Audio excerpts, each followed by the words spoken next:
इसको अगर समझना चाहें तो हल्का सा इसे मैप की दृष्टि से समझ लेते हैं। अगर हम इंडिया को, एशिया को इस प्रकार से पढ़ना चाहें तो ऊपर उत्तर है, नीचे दक्षिण है, राइट में ईस्ट है और लेफ्ट में वेस्ट है। तो इंडिया के रेस्पेक्ट में अगर हम बात करें तो इंडिया के रेस्पेक्ट में साउथ और ईस्ट के अंदर बसे हुए इन सभी देशों को साउथ ईस्ट कंट्री कहा जाता है, जो कि अपने आप में एक समूह बनाकर रहते हैं, जिन्हें आसियान कंट्री कहा जाता है, association of south east Asian nation. तो ये साउथ ईस्ट एशियन नेशंस का एसोसिएशन है जिसमें 10 देश आते हैं। उनमें से एक देश है फिलीपींस, जो यहां दिखाई दे रहा है। आज चर्चा इसी फिलीपींस की हो रही है क्योंकि इसी फिलीपींस को भारत ने अपनी तरफ से ब्रह्मोस मिसाइल दी है। अब बड़ा सवाल यह बनता है कि फिलीपींस को हमने क्यों दी है। इसका पूरा कहानी समझने से पहले आपको यह समझना पड़ेगा कि फिलीपींस की टसल किससे चल रही है। तो जरा आप जब दक्षिण में फिलीपींस देखते हैं तो इसके सामने एक समुंदर दिखाई देता है। इस समुंदर को आपको और डिटेल में दिखाते हैं। तो देखिए ये फिलीपींस रहा, इसके सामने ये समुंदर दिखाई दे रहा है। इसे साउथ चाइना सी के नाम से जाना जाता है। साउथ चाइना सी क्यों? क्योंकि चाइना के दक्षिण में है ये, इसलिए इसको साउथ चाइना सी। जैसे इंडिया के दक्षिण में इंडियन ओशन है, ऐसे चाइना के दक्षिण में साउथ चाइना सी है। ठीक है साहब। अब इसके बारे में भी जान लीजिए। जो ये फिलीपींस नाम का देश है ना, इसमें 7641 आइलैंड हैं, जिन पर मात्र 2000 आइलैंड पर ही जनता रहती है, बाकी सारे आइलैंड खाली पड़े हुए हैं। लगभग 11 करोड़ की आबादी यहां पर निवास करती है। अब इस मैप को थोड़ा और डिटेल में देखते हैं। देखिए ये चाइना और चाइना के दक्षिण में ये वाला पूरा की पूरा जो सी है, इसे साउथ चाइना सी के नाम से आप जानते हैं। इस पूरे सी को चाइना वाले क्लेम करते हैं। जस्ट लाइक कि अगर इंडिया कल को इंडियन ओशियन क्लेम कर दे कि ये पूरा ओशियन मेरा है, क्योंकि इसमें नाम इंडिया का लगा हुआ है और कभी कभी हम भी पानी में घूमने जाया करते थे। चाइना बिल्कुल वैसे ही करता है। चाइना ने बकायदा अपने यहां से निकाल करके 9 लाइनें खींच रखी हैं यों करके, और कहता है कि ये 9 डैश लाइन जहां तक हमने खींच दी, ये पूरा पानी हमारा, इसे हम साउथ चाइना सी कहते हैं। ठीक है साहब। अब इस साउथ चाइना सी में कुछ और देश भी अपना लंगर डालकर बैठे हैं जो इस समुंदर के आसपास हैं। देखिए ये स्ट्रेटेजिकली बहुत ज्यादा इंपॉर्टेंट ओशियन है। इंडिया का अगर अमेरिका, जापान इनसे ट्रेड होता है तो साउथ चाइना सी होकर के ही होता है। स्ट्रेट ऑफ मलक्का से निकलते हुए यहां साउथ चाइना सी से होते हुए दुनिया भर का ट्रेड हम करते हैं। दुनिया का समुंदर से होने वाले ट्रेड का 1/3 हिस्सा इसी साउथ चाइना सी से जाता है, लगभग 13 लाख करोड़। और फिगर में एग्जैक्ट आपको आगे चल के सेशन में बता दूंगा। लाखों करोड़ में भारत का भी कारोबार इसी समुद्र के थ्रू होता है, इसी सी के थ्रू होता है। यानी कि ये स्ट्रेटेजिकली हमारे लिए ही नहीं, दुनिया के लिए भी बहुत इंपॉर्टेंट सी है, क्योंकि यहां पर सिंगापुर, मलेशिया, फिलीपींस, ब्रुनेई, बहुत सारे देश, वियतनाम, इन सब का समुद्र है ये। लेकिन उन सब के पानी को चाइना कहता है कि ये मेरा अपना है। अब इसके हालात क्या हैं कि इस ओशन के अंदर कई आइलैंड्स हैं जिन्हें लेकर विवाद बना रहता है। उन आइलैंड्स को कोई अपना कह दे, जिनको ऐसे समझिए जैसे इंडिया ने अपने दक्षिण में स्थित अंडमान निकोबार को जैसे अपना मान रखा है, अपना है जैसे हमारे पास में, बिल्कुल वैसे ही साउथ चाइना सी के अंदर यहां पर कुछ आइलैंड्स हैं जिन्हें चीन अपना क्लेम करता है। उनमें 3 आइलैंड हैं जिनकी वजह से बहुत कलेश मचता है। उनमें से एक आइलैंड का नाम है पारासल आइलैंड, एक का नाम है स्पार्टले आइलैंड और एक का नाम है स्कारबोरो आइलैंड। ये 3 ही आइलैंड है। जब भी आपसे भविष्य में भी चाइना और फिलीपींस के बीच विवाद पूछा जाए या साउथ चाइना सी का विवाद पूछा जाए और आप इन 3 आइलैंड का नाम लिख दें तो समझिए कि आप एकदम परीक्षा पास कर गए। पारासल, स्पार्टले और स्कारबोरो। ठीक है। ये जो स्कारबोरो आइलैंड आपको दिखाई दे रहा है, ये विवादित है चाइना और फिलीपींस के बीच में। ऐसे ही स्पार्टले आइलैंड भी विवादित है चाइना और फिलीपींस के बीच में। आफ्टर ऑल ये विवाद होता कैसे है, क्यों इस तरह से इसका क्लेम इसके ऊपर है, तो इसके पीछे की भी कहानी है। यूनाइटेड नेशंस ने बकायदा यह निर्धारित किया हुआ है कि कोई भी देश अपने सी शोर से, यानी कि अपने तट से 200 नॉटिकल माइल तक के क्षेत्र को एक्सक्लूसिव इकोनॉमिक जोन समझकर वहां पर कोई भी इकोनॉमिक एक्टिविटी कर सकता है। 200 नॉटिकल माइल, समुद्री माइल के अंदर जो भी क्षेत्र पड़ेंगे उन्हें वो देश अपना मान सकता है। इसी क्रोनोलॉजी में स्कारबोरो आइलैंड इनके 200 नॉटिकल माइल के अंदर आ जाते हैं। यही कारण है कि फिलीपींस उसे अपना मानता है। इसी तरह से स्पार्टले आइलैंड भी फिलीपींस के हिस्से में पड़ता है। चाइना वाले तो पूरा समुंदर ही अपना क्लेम करते हैं। इनका तो मानना यह है कि इनके बाप दादा कभी यहां पर गाय भैंस बकरी चलाया करते होंगे या मछली मारने आया करते होंगे, तो बोले ये पूरा हमने ही खोजा था, इसलिए ये पूरा हमारा है। दक्षिणी चीन सागर के 80% हिस्से पर चाइना खुद क्लेम करता है कि ये आइलैंड पूरे मेरे हैं, ये समुंदर पूरा मेरा है। और यही कारण है कि इस क्षेत्र में कई देश जैसे Malaysia, Vietnam, Philippines, Brunei China के साथ कन्फ्लिक्ट में हैं, क्योंकि चाइना इन आइलैंड्स पर अपना क्लेम करता है, बाकी देश अपना क्लेम करते हैं। हद तो इस बात की थी कि ये वाला जो क्षेत्र आपको दिख रहा है, ये वाला, यहां पर ना गल्फ ऑफ टॉमकिन नाम से एक गल्फ है। गल्फ मतलब पानी का वो क्षेत्र जो तीन तरफ से भूमि से घिरा हुआ हो, खाड़ी जैसे कहते हैं, जैसे पर्शियन गल्फ हो गया, बंगाल की खाड़ी हो गया, ऐसे ये वाली जो खाड़ी है ना गल्फ ऑफ टॉमकिन, कभी चाइना इसे भी अपना बताता था, लेकिन 1949 से ये इसे वियतनाम का बताने लग गया। ये रहा वियतनाम जो बिल्कुल बिल्कुल ड्रैगन के नीचे सांप का फन बनाकर बैठा हुआ है। वियतनाम और चाइना की बिल्कुल नहीं बनती है। और इसके सामने का ये वाला जो पानी है गल्फ ऑफ टॉमकिन, पहले चाइना 11 डैश लाइन के तहत इसे भी अपना बताता था, लेकिन आजकल उसने ये राग छोड़ दिया है। अब 9 डैश लाइन के थ्रू ही वो लगभग साउथ चाइना सी के 80% हिस्से को अपना बताता है। 9 डैश लाइन के अंदर जो मामला फंस गया वो फिलीपींस के साथ विवाद का कारण बन गया। अब फिलीपींस के साथ जो विवाद है वही हमारा सेल्स पॉइंट है। यानी आज इंडिया ने अगर किसी विवाद के कारण किसी को कोई सामान भेजा है तो वो यही कारण है कि इस क्षेत्र के अंदर जो चाइना के द्वारा क्लेम किया जाने वाला जोन है वो फिलीपींस के साथ जो विवाद है, अब आप उसको समझेंगे कि चाइना फिलीपींस का विवाद क्या है और किस तरह से हमारे द्वारा दिया गया ब्रह्मोस मिसाइल सिस्टम इन्हें चाइना वालों को आने वाले समय में चिंता देगा। चिंता का बड़ा कारण मैं समझा दूं, आप में से कुछ लोग हो सकता है जो कहें कि सर ये बड़ा एग्जरेटेड बात है कि चीन को चिंता होगी भारत के ब्रह्मोस से। देखो मैं फिर से याद दिला दूं, चाइना पाकिस्तान की हिफाजत की कस्में खा रखा है। पाकिस्तान भी अपने डिफेंस सिस्टम में चीनी सामानों को लगा रखा है कि कल को कोई मिसाइल आएगी तो चीनी मिसाइल बता देंगी कि देखो आ गई। इंडिया ने बकायदा पाकिस्तान पर मिसाइल दागकर यह बताया था कि देख लो हमने आप पर चला के दिखा दिया है, तुम पकड़ ही नहीं पाओगे कि ब्रह्मोस चला दी है। हमने एक मिसफायर किया था ब्रह्मोस का, अगर आपको ध्यान हो, गलती से चल गई कह करके हमने पाकिस्तान में लगभग 150 किलोमीटर अंदर मिसाइल फेंक दी थी। हमने फिर जांच बिठाई अपने सेना के अधिकारियों पे कि अरे नहीं नहीं भाई साहब गलती से चल गई, लेकिन वो एक प्लान्ड स्ट्रेटजी थी, दुनिया वाले यही मानते हैं।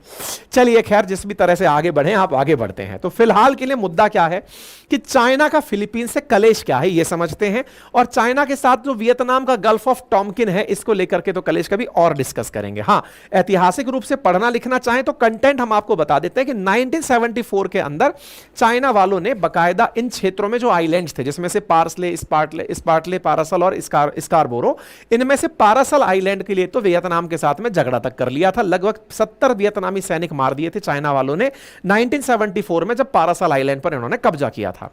तो ये सब पारासल आइलैंड जो बीच में पड़ा हुआ है इसके साथ तो वियतनाम का संघर्ष चल रहा है, कभी और देखेंगे। फिलहाल हम स्कारबोरो पर फोकस करते हैं, क्योंकि हुआ कुछ इस प्रकार से कि इन आइलैंड्स को लेकर कलेश क्यों है इसके पीछे की भी वजह जान लेते हैं।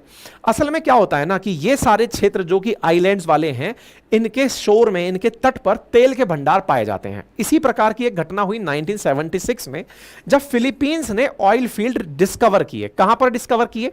ये वाला जो पलवन शेल्फ है ना, इस पलवन शेल्फ में फिलीपींस को तेल मिल गया।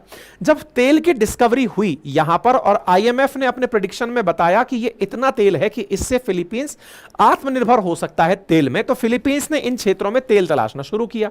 यह बात तेल तलाशने की क्यों साझा हुई? क्योंकि इन क्षेत्रों को सारे देश, यानी कि जो फिलीपींस है वो अपना मान सकता था। यानी फिलीपींस के आगे आने वाले जो क्षेत्र थे 200 नॉटिकल माइल के क्षेत्र में जहां तेल मिला वो फिलीपींस का अपना था। लेकिन चाइना को लगा कि बेटा तुम यहां से तेल निकालोगे, ताकतवर हम हैं, तो हम क्या यहां पर केवल मच्छी मारेंगे? नहीं, हम ये आइलैंड भी अपना मानेंगे और उसके आसपास के पूरे पानी को अपना मानेंगे। यानी केवल मच्छी नहीं, हम तेल भी निकालेंगे। खैर कोई बात नहीं साहब। अब दुनिया में वो कौन सा नियम है जिसके आधार पर समुद्री सीमाएं निर्धारित होती हैं कि हां भाई इस समुद्र से इतना दूरी तक का क्षेत्र हमारा कहलाएगा? तो देखिए, समुद्र से 200 नॉटिकल माइल तक का डिसीजन कैसे हुआ, उसके पीछे की कहानी सुनिए।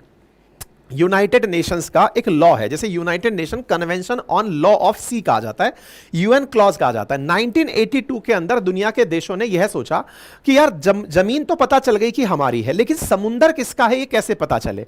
तो बोले इसके लिए हम लोग समुद्र की सीमा निर्धारण का एक देशों के साथ बैठ करके कोई कंक्लूजन निकालते हैं। तो ऐसी स्थिति में 60 देश इकट्ठे हुए 1984 के अराउंड, 82 के अराउंड, और उन्होंने इकट्ठा होकर के निर्धारित किया कि हम लोग कौन से पानी को अपना कहेंगे। ये जब निर्धारण शुरू हुआ कि इस पानी को हम अपना कहेंगे, इसी निर्धारण में निकलकर आया कि कोई भी देश अपनी सीमा से 200 नॉटिकल माइल तक के क्षेत्र को अपना मान सकता है। लेकिन साउथ चाइना सी में यह रायता फैल गया।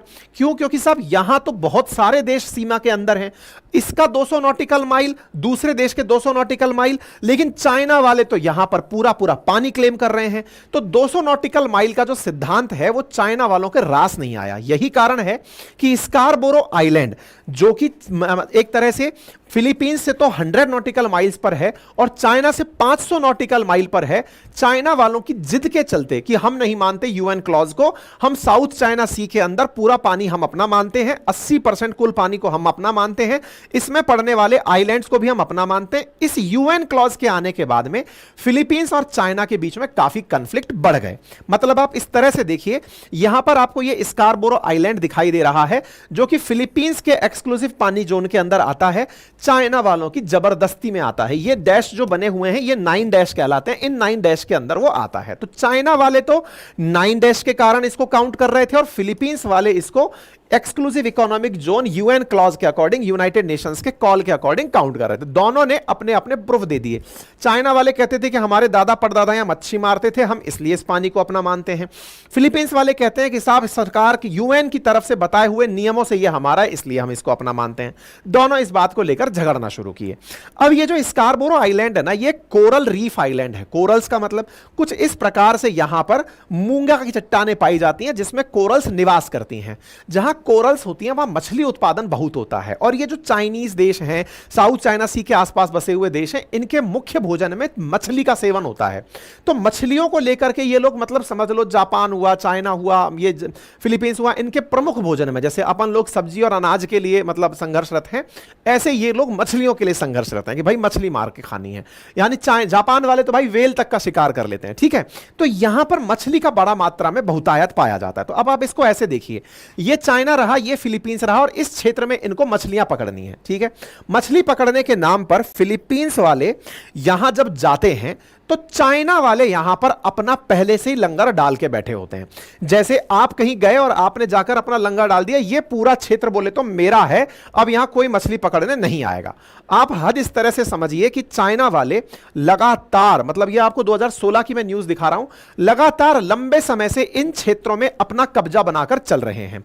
मतलब आप इस तरह से देखिए कि चाइना वाले इस स्कारबोरो के चारों तरफ समुद्र में तैरती हुई सीमा बना दी है, यानी कि बोटल्स तैरा दिए, बोटे बोटे पाइप वो तैरा दिए, ताकि तैरते हुए दिख जाए कि ये पूरी सीमा क्षेत्र अब चारों तरफ से चाइना की है, कोई भी इसके अंदर एंट्री नहीं करेगा। आपको मैं एक वीडियो दिखाता हूं, यहां पर देखिए, ये आपको यहां पर फ्लोटिंग जो है ना, ये बॉर्डर सा दिखाई दे रहा होगा। ये फ्लोटिंग बॉर्डर किस बात का है?